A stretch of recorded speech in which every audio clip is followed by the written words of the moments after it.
একদিন গরুর পাল খড় খাওয়ার জন্য গোয়াল ঘরের সামনে গিয়ে দেখে গোয়াল ঘরের দরজায় একটা কুকুর শুয়ে আছে।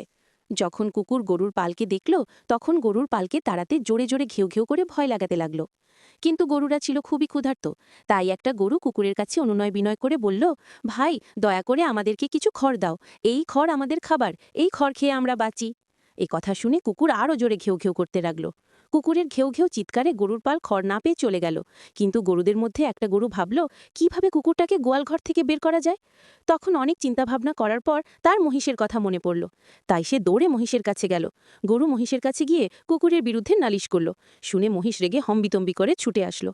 মহিষ কুকুরকে বলল, খড় কুকুরের খাবার না, এটা গরু মহিষের খাবার, তুমি তাড়াতাড়ি গোয়াল ঘর থেকে বেরিয়ে যাও। মহিষের এই সুন্দর কথা কুকুর পাত্তাই দিল না। শেষে মহিষ অনেক রেগে জোরে ধমক দিল এবং কুকুরকে আক্রমণ করতে অগ্রসর হলো।